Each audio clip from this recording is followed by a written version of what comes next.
Шабдалы раушангүлдер тұқымдасына жататын жеміс ағашы. Ауа райы жылы аймақтарда өседі. Шабдалының мәдени сұрыптары кәдімгі шабдалыдан таралған. Кәдімгі шабдалының биіктігі 6-8 метр, жапырақтары кезектесіп орналасқан. Гүлі қос жынысты, түсі қызғылт, сары немесе ақшылдау. Ол 2 жылдан бастап 15-20 жылға дейін жеміс береді екен.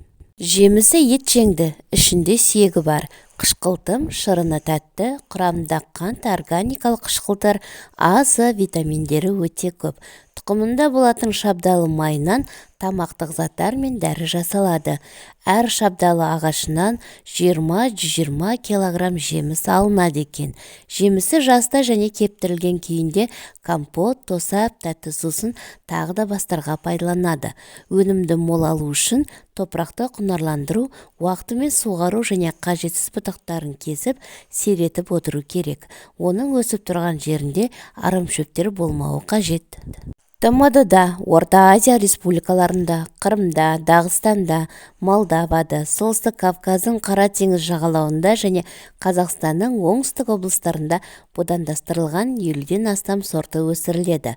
Шабдалының жемісінде 80-90% су, 6-14% қант, 0,5-1,2% пектин заттары, 9,4-20 мг С витамині және 0,6-1,10 каротин, ал тұқымында 20-60%-ға дейін май қышқылдар және эфир майы кездеседі екен. Жемісті жастай кептірілген күйінде компот, варенье, тәтті сусын және басқа да тағы да пайдалы заттарға пайдаланады екен. Шабдалы тұқымынан және бадам, алша, өрікпен ұластыру әдісімен көбейтіледі. Өнімді мол алу үшін жыл сайын бұтақтарын шарпып, сиретіп отыру қажет.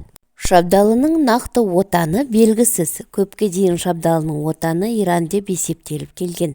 Бірақ жабайы түрі Қытайда табылғаннан кейін зерттеушілер шабдалының отаны Қытай деген тұжырымға келді. Қазіргі кезде шабдалыны субтропикалық және жылы қоңыржай климаттардың көп жерлерінде өсіреді. Еуропаға шабдалы Парсы елі арқылы келген. Жеміс өсіруден Еуропада шабдалы алма мен алмұрттан кейін 3-ші орында тұр. Шабдалы өсіруден ақш 1-ші орындағы мемлекет. Қазіргі кезде шабдалының 3000-ға жуық сұрпы бар. Шабдалының 2 түрі бар. Біріншісінің қабығы түкті, екіншісінің қабығы тегіс. Ағаштың биіктігі 6 метр. Жапырақтары сопақша келген ұзын. Жапырақтары гүлдеп болғаннан кейін шығады. Гүлі қызғылт, күлгін, мәдени түрлерінде ақ, қызыл, ала түстері де бар. Күлтелері жай ғана гүлпарлы болып келеді. Жемісі шарпшынды, бүйірінде сызығы бар. Алдында жасыл түсті болады да соңынан қызғылт сары түске айналады. Жемісінің өзіне тән хош иісі болады. Жемісінің ортасында ірілеу сүйегі болады. Сүйегінің беті бұдырлау, қоңыр. Жеміс беру кезеңі мамырдан қазанға дейін созылады. Ерте пісетін сұрыптарына қарағанда кеш пісетіндері хош иісті, дәмдірек және дәрумендері көп болады екен. Жемісінің салмағы 50 граммнан 500 граммға дейін жетеді. Шабдалы 40-50 жылға дейін өмір сүреді. Бірақ ауруға шалдыққыш, сондықтан ертерек өліп қалады екен. Көбінесе 15-30 жылға дейін ғана өмір сүреді.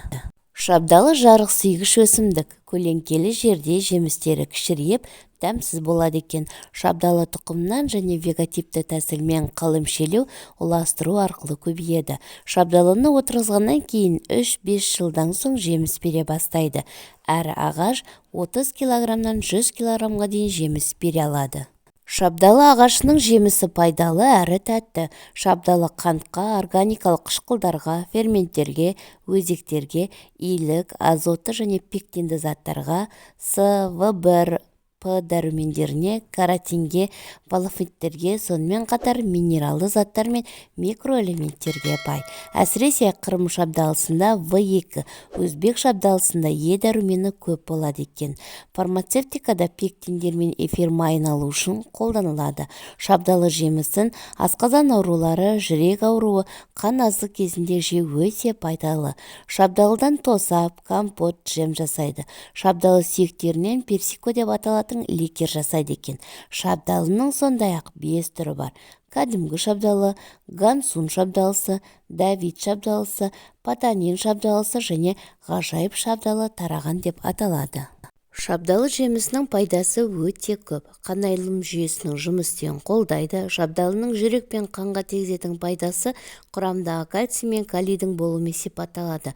Бұл компоненттер қан тамырларының зақымдалған қабырғаларын қалыптастыруға және қалпына келтіруге қатысады.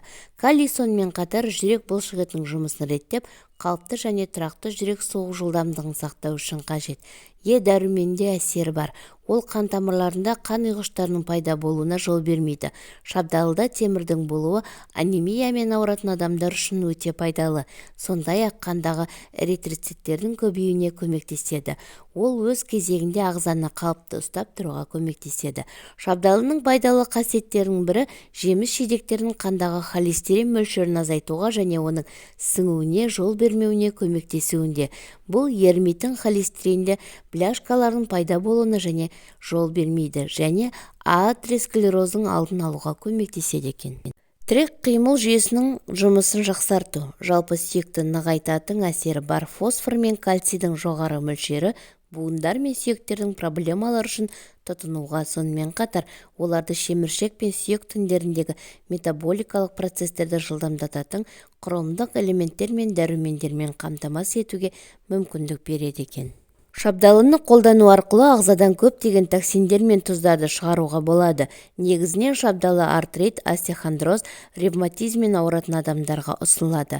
Ас қорыту процесін жақсартады. Шабдалы жемістерінде болатын қылшықтар ас қорыту органдарының шырышты қабығын тітіркендіреді деген сыбыстар көп, бірақ бұл пікірлердің ешбірі шындыққа жанаспайды. Сондай-ақ жемістің түктері мен ішкі талшықтары оның қабығы ас қорыту процесін жақсартып, ішек қарындағы тамақтарды белсенді өңдеуге, басқа ас қорыту мүшелерін белсенді етуге ықпал етеді. Бұл қоректік заттарын тамақпен тез және толық сіңуіне әкеледі. Осылайша адам тамақпен тез қанығады, ал денені энергиямен қамтамасыз ету үшін күш салатын асқазан үлкен жүктемеден босатылады екен. Мұндай әсер ішектің жалпы күйіне және кез келген жастағы асқазан ішек жолдарының жұмысына пайдалы әсер етеді және зияны микробтардың пайда болуына және холестериннің аз сіңуіне жол бермейді екен. Шабдалы сондай-ақ иммундық жүйесі әлсіреген адамдарға тәбетті жақсарту үшін іш қатуды, асқазан, қыжылын, бауыр мен бүйрек ауруларының төмендеуін алдын алу үшін өте қажет. Төмен калориялы өнім. Шабдалының 100 граммда бар жоғы 40 килокалория бар және бұл жемістің денені тез қанықтыру мүмкіндігі салмақ тастағысы келетіндерге керемет өнім етеді. Көңіл күйді көтереді. Ол үшін шабдалы компоненттері қолданылады. Мысалы, қант, дәрумендер және магний. Олар денені сергітеді және стресс пен депрессияны жеңуге көмектеседі. Шабдалы сұлулық жемісі. Теріге пайдалы әсер етеді. Бұрын біз шабдалы денеге көп мөлшерде ылғал беретін және жасушаларда ылғалдың жоғалуына жол бермейтінін айттық.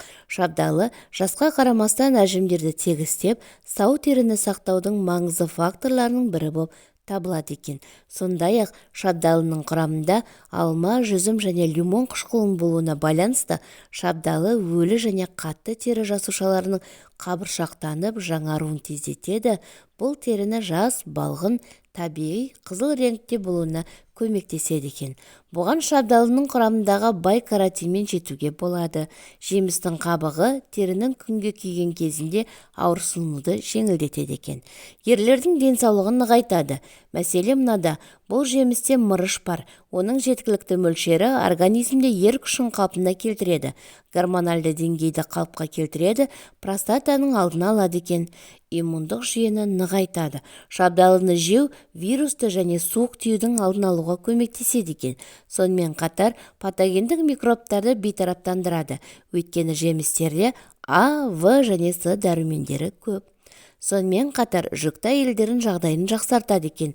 Күніне осы жемістің тек 2-3 жемісін қабылдау токсикоз және жүрек айну белгілерін азайтуға көмектеседі екен. Сонымен қатар шабдалы қандағы гемоглобин деңгейін жоғарылатады, болашақ аналардың өмірлік күштерін толықтырады екен. ағзаны тазартады. Шабдалы жемістері күшті тазартатын әсерге ие. Денеден артық сұйықтық пен зиянды заттарды шығарады.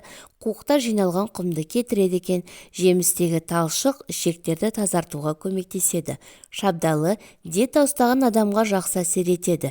Өйткені ағзаға қажетсіз заттардан тазартылған кезде оған артық майларды жағу оңай болады.